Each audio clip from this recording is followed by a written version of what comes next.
हम फिर से हाजिर हैं आपके साथ एक नई कहानी लेकर, चार्टर एक्ट 1833।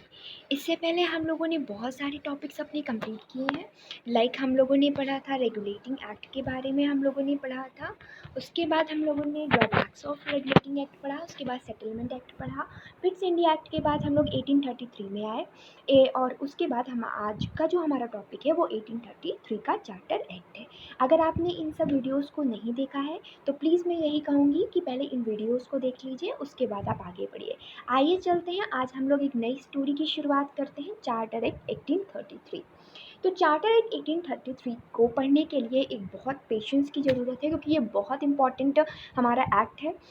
इसकी जो शुरुआत होती है वो होती है विलियम बैंटिंग से। ये जो आप तस्वीर देख रहे हैं वो विलियम बैंटिंग है, first governor general of India. ठीक है, अब क्या हुआ, कैसे हुआ, आइए जानते हैं। क्या हुआ था कि 1773 में ये जो प्रावधान किया गया था, रेगुलेटिंग एक्ट लाए थे, उसमें गवर्नर जनरल ऑफ जो बंगाल के गवर्नर जनरल थे उनको गवर्नर जनरल ऑफ बंगाल बना दिया गया था। फिर बहुत सारी प्रॉब्लम्स आई, बहुत सारी एडमिनिस्ट्रेशन में बहुत सारी प्रॉब्लम्स आई। तो जो 1833 का हमारा चार्टर एक्ट आया था उसमें क्या हुआ कि गवर्नर जनरल ऑफ बंगाल का पद अब ख़त्म कर दिया गया और उसकी जगह कौन सा पद जनरेट किया गया, गवर्नर जनरल ऑफ इंडिया।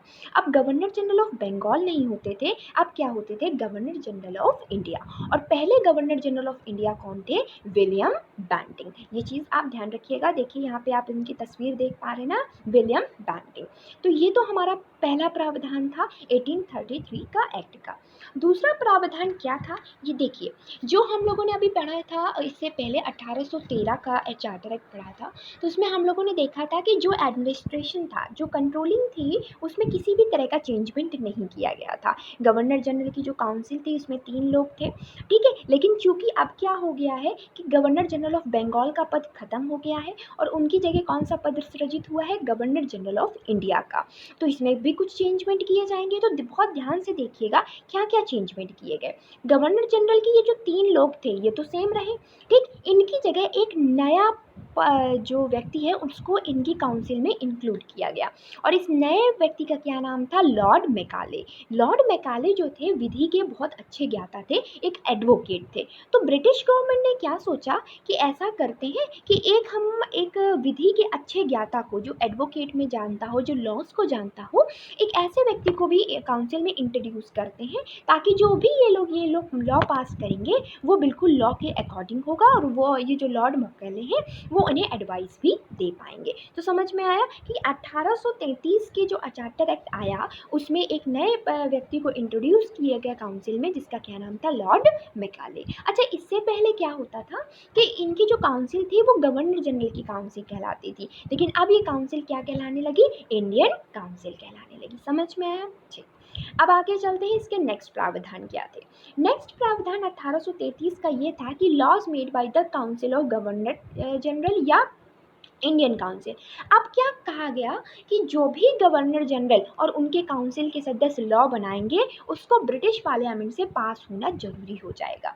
क्यों पास होना जरूरी हो जाएगा, क्योंकि क्या होता था कि अक्सर इंडिया में क्या हो रहा है, इंडिया में क्या नहीं हो रहा है, इसकी खबर नहीं लग पाती थी। और एक तरीके से इस एक्ट के द्वारा ब्रिटिश क्राउन ने भारत में ईस्ट इंडिया कंपनी को पूरी तरीके से खत्म करने की कोशिश कर ली थी। ठीक है, अभी आगे चल के हम लोग ये भी बात करेंगे कि क्यों मैं ये कह रही हूँ, ठीक है। उसके बाद क्या हुआ कि क्राउन अपना पूरा कब्जा जो था वो भारत पे करना चाहता था, वो ईस्ट इंडिया कंपनी के आधिपत्य को कम करना चाहता था।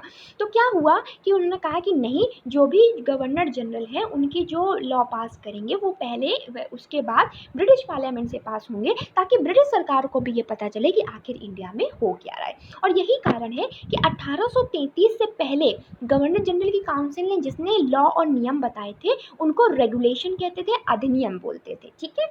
लेकिन 1833 के बाद जब से वो ब्रिटिश पार्लियामेंट में पास होने लगे तो इन्हें क्या बोला जाने लगा, एक्ट कहा जाने करने लगा। ठीक है, चलिए आगे बढ़ते हैं। आगे क्या लिखा है जो नेक्स्ट प्रावधान, ये है हमारा 1813 में जो प्रावधान किया गया था ना कि COD और BOD का कॉन्सेप्ट। अब क्या किया गया, 1833 के चार्टर एक्ट में कहा गया कि अब ऐसा है, आप लोग ना पॉलिटिकल वर्ग और कॉमर्शियल वर्ग में बहुत उलझ के रह गए, अब आप लोग ना सिर्फ एक ही काम करिए। तो ईस्ट इंडिया कंपनी ने कहा अच्छा बताइए फिर हम क्या काम करें। तो उन्होंने कहा कि ऐसा है, अब आप जो है कॉमर्शियल काम छोड़ ही दीजिए, मतलब अब बस रहने दीजिए, अब व्यापारिक कंपनी मत बनाइए। अब क्या करिए, एक पूरी तरीके से एडमिनिस्ट्रेशन करिए, प्रशासनिक बॉडी बनिए और भारत के लोगों का प्रशासन देखिए। तो एक तरीके से कॉमर्शियल वर्क को पूरी तरीके से ख़त्म कर दिया गया। अब हमारा जो ईस्ट इंडिया कंपनी थी वो प्योरली क्या बन गई थी, एडमिनिस्ट्रेटिव बॉडी बन गई थी, जिसको भारत के प्रशासन की देखरेख करनी थी। ठीक है, तो 1833 ने कॉमर्शियल वर्क को क्या कर दिया, पूरी तरीके से ख़त्म कर दिया। आगे चलते हैं। अब जो रेवेन्यू क्रिएट होता था, पहले क्या होता था, कॉमर्शियल से भी रेवेन्यू क्रिएट होता था, पॉलिटिकल से भी रेवेन्यू क्रिएट होता था, लेकिन अब क्या हो गया कि रेवेन्यू कहाँ से क्रिएट हो रहा था, सिर्फ पॉलिटिकल से, सिर्फ टैक्स जो लोगों पर लगाए जाते थे, जो लगान वसूला जाता था, सिर्फ उसी से रेवेन्यू क्रिएट होने लगा। आगे चलते हैं। आगे क्या है कि province have lost their legislative powers. ये 1833 का एक महत्वपूर्ण प्रावधान है कि पहले क्या होता था कि जो गवर्नर ऑफ मद्रास थे, बॉम्बे थे, या बहुत सारी जो प्रोविंस थी, उनको भी लेजिस्लेटिव पावर्स थी, उनको भी अधिकार थे कि नहीं अपने नियम कानून बना सकते हो। लेकिन 1833 के एक्ट ने क्या किया, प्रोविंस से, प्रांतों से पूरी तरीके से उनके अधिकार छीन लिए और किसको दे दिए, गवर्नर जनरल ऑफ इंडिया को। ठीक है, आगे चलते हैं। आगे क्या है, ये एक बड़ा ही मज़ेदार कॉन्सेप्ट है कि 1813 में हम लोगों ने ये देखा था कि कंपनी को टी, चाय और चाइना के साथ व्यापार करने के लिए मोनोपोली का अधिकार दिया गया था। लेकिन जब नेपोलियन बोनापार्ट ने कहा, ब्रिटेन में हाहाकार मचा दिया, तो क्या किया, 1833 आते आते ईस्ट इंडिया कंपनी की मोनोपोली क्या हो गई, एकाधिकार क्या हो गया, पूरी तरीके से ख़त्म हो गया। अब कहा गया कि नहीं, आपका किसी भी व्यापार में कोई एकाधिकार नहीं है, आप सभी लोग, चाहे वो डचेस हो, स्वीडिश हो, सभी कंपनियां जो हैं वो भारतीय क्षेत्रों में व्यापार कर सकती हैं। ठीक है, अच्छा एक चीज़ और मुझे यहाँ पे देखना बहुत समझानी है, बहुत इंटरेस्टिंग चीज़ है कि 1833 का जो चार्टर एक्ट है ना, इसको सेंट हेलिना एक्ट भी बोलते हैं। जी, सेंट हेलिना एक्ट भी बोलते हैं। अच्छा एक्चुअली ये है क्या, एक सेंट हेलिना जो है ना, ये एक छोटा सा आइलैंड है जो कि एशिया और यूरोप के बीच में पड़ता है। अब क्या होता था कि जब व्यापारी एशिया से यूरोप जाते थे तो ये बीच में पड़ता था, और बीच में पड़ता था तो व्यापारी क्या करते थे, यहाँ पे बैठते थे, आराम करते थे और फिर यूरोप के लिए चलते थे। एक छोटा सा आइलैंड था। अच्छा हुआ क्या था कि इसको सेंट हेलिना एक्ट को 1833 के साथ क्यों जोड़ा जाता है, क्योंकि क्या हुआ कि 1833 में जब ब्रिटिश क्राउन ने अपनी शक्तियों का प्रयोग करना स्टार्ट कर दिया भारत में, तो उसने क्या किया कि ईस्ट इंडिया कंपनी से, ईस्ट इंडिया कंपनी, पहले ईस्ट इंडिया कंपनी का इसमें अधिकार था, तो क्राउन ने क्या कहा कि ऐसा है, अब हमें ये जो आइलैंड है ना, ये हमें दे दो। अब ये आइलैंड किसका हो गया, क्राउन का हो गया, ईस्ट इंडिया कंपनी से छिन गया। अच्छा इस आइलैंड के बारे में थोड़ी सी जानकारी आपको दे दूं कि सबसे पहले पुर्तगालियों ने 1659 में 1659 में नहीं, 1652 में इस आइलैंड की खोज की थी, और 1659 में ईस्ट इंडिया कंपनी ने इसको अपने अधिकार क्षेत्र में ले लिया था। ठीक है, 1659 में। लेकिन क्या हुआ कि 1659 में तो ईस्ट इंडिया कंपनी ने ले लिया, लेकिन 1673 आते आते ये जो डचेस दिख रहे हैं ना आपको, डचेस ने भी इन पर क्या कर लिया, अपना अधिकार ले लिया। अच्छा डचेस थोड़ी सी कमज़ोर पड़ गई, तो 1673 के कुछ महीनों बाद ही ईस्ट इंडिया कंपनी ने फिर से इस पर अधिकार कर लिया।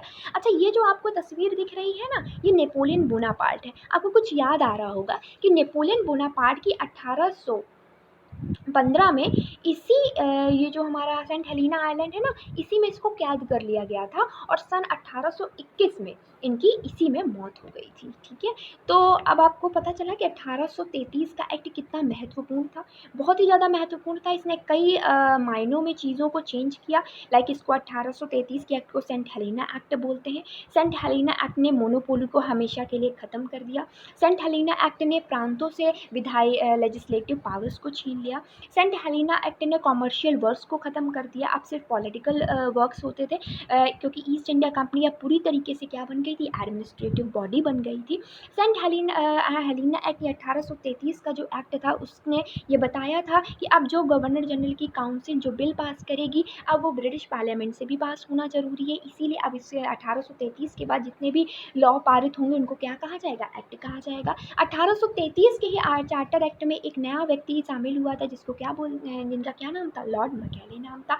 1833 के चार्टर एक्ट के द्वारा गवर्नर जनरल ऑफ बंगाल को क्या बना दिया गया था, गवर्नर जनरल ऑफ इंडिया बना दिया गया था। और विलियम बैंटिंग हमारे क्या थे, गवर्नर जनरल ऑफ इंडिया थे। ठीक है, तो आज हमारे सेशन में इतना ही। हम फिर मिलेंगे अपने एक नए एक्ट के साथ, एक नई कहानी के साथ। तब तक अपना ध्यान रखिए, सेफ रहिए। Thank you so much.